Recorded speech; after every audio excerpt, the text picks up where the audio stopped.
Hola con todos, hoy les hablaremos del desarrollo del sistema nervioso a nivel estructural. El sistema nervioso es importante ya que de él se deriva una infinidad de funciones. El desarrollo del sistema nervioso es un proceso muy complejo que inicia en las primeras semanas de vida embrionaria. Acompáñenme a ver este proceso.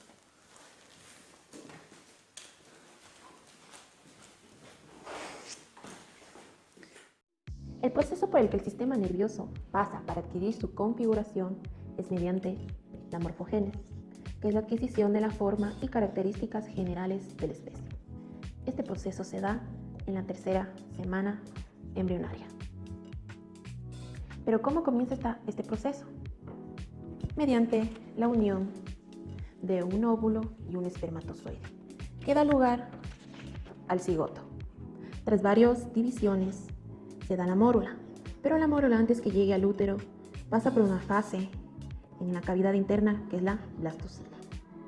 Hasta este momento, el embrión está formado por un disco dorsal que tiene dos capas: hipoblasto y epiblasto. Y aquí se puede ver que hay una línea primitiva.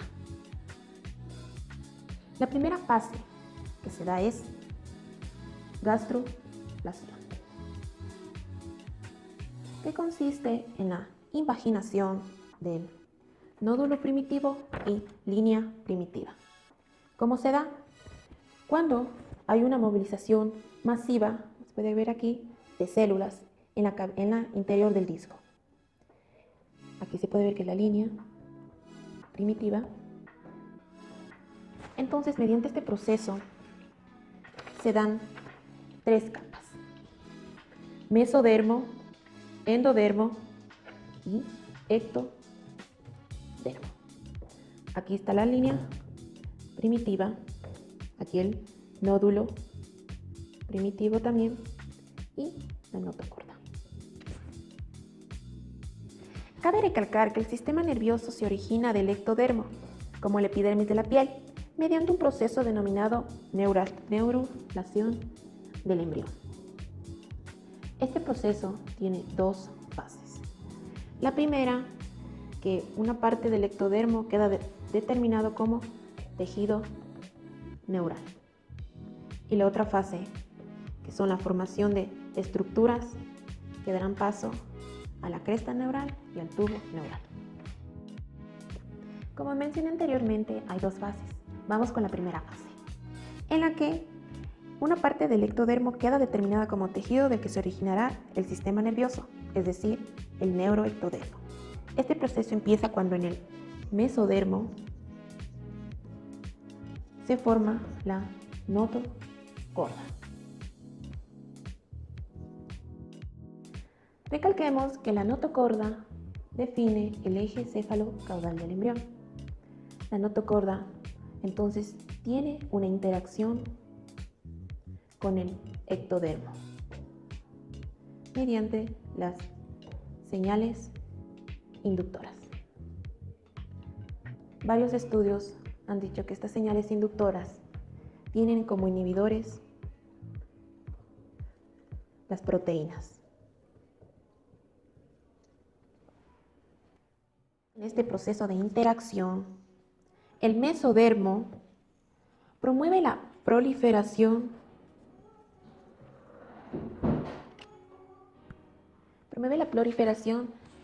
del nacimiento de células por mitosis sucesivas,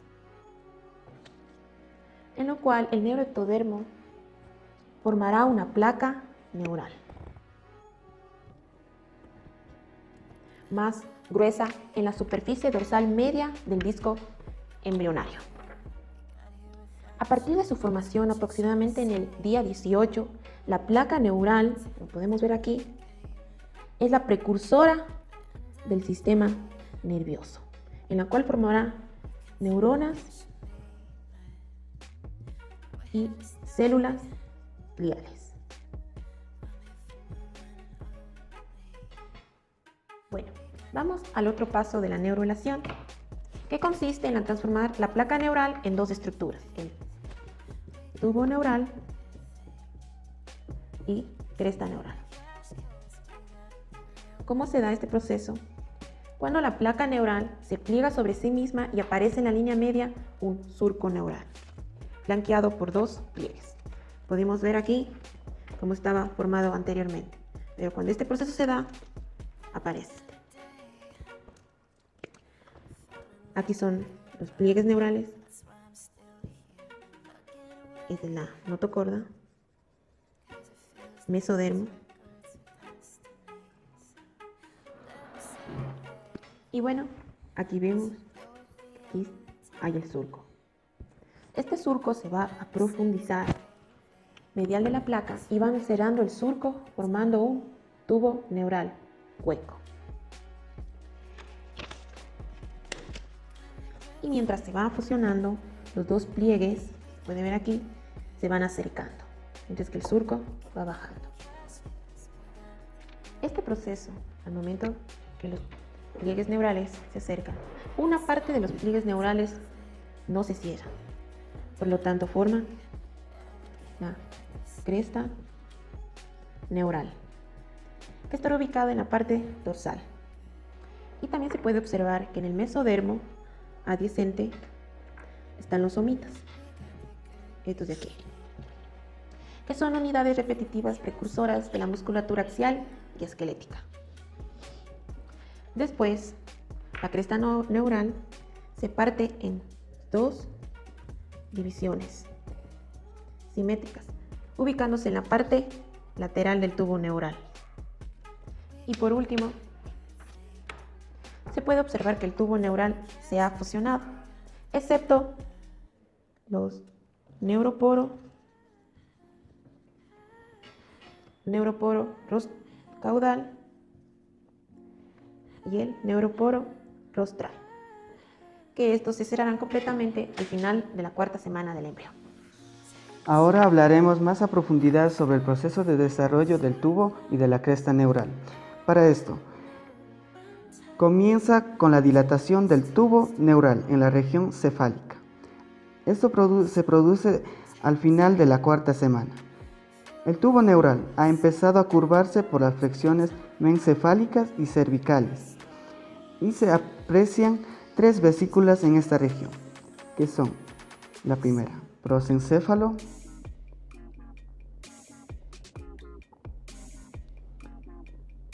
mesencéfalo y rombencéfalo. Posteriormente, el prosencéfalo se distinguen ya dos abultamientos laterales, que son las vesículas ópticas, quienes originarán la retina y el nervio óptico. Esta se mantendrá unida a la parte neural del ojo con el encéfalo. En el rombencéfalo se extiende la zona caudal del tubo neural, quien es la futura médula espinal. En el prosencéfalo.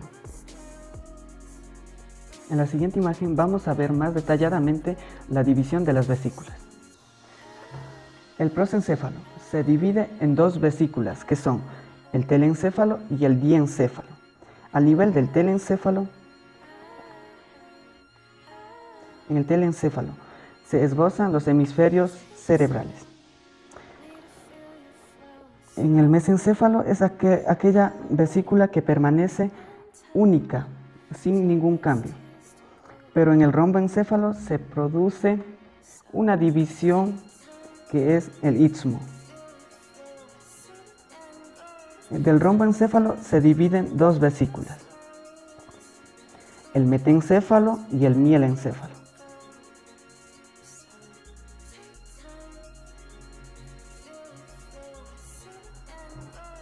Ahora vamos a ver las divisiones de las vesículas en esta siguiente imagen. El prosencéfalo se divide a su vez en dos vesículas, que es el telencéfalo y el diencéfalo. El rombencéfalo se va a dividir a su vez en metencéfalo y el mielencéfalo.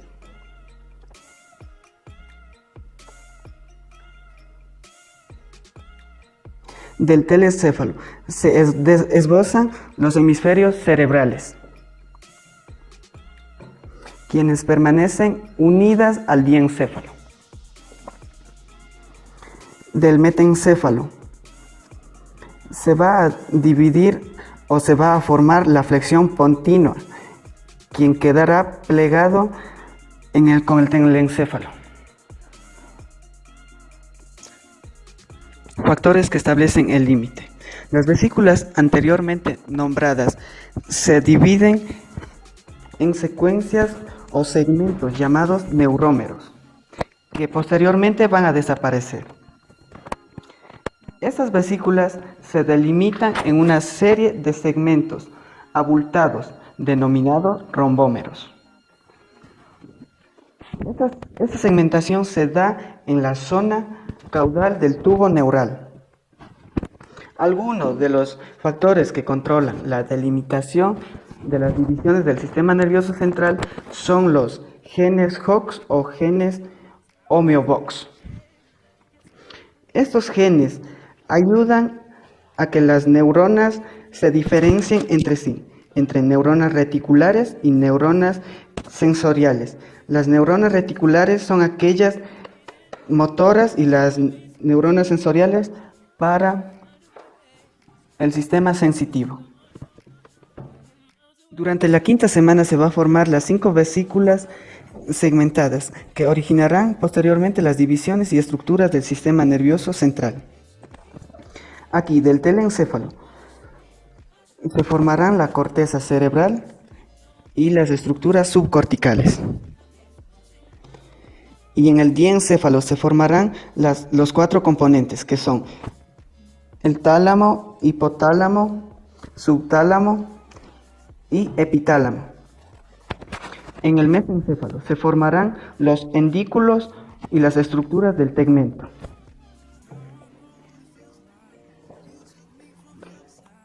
Del metencéfalo se formarán los labios rómbicos. En la zona ventral del metencéfalo se desarrollan las estructuras del puente. Y el mesencéfalo se formará lo que es el bulbo raquídeo.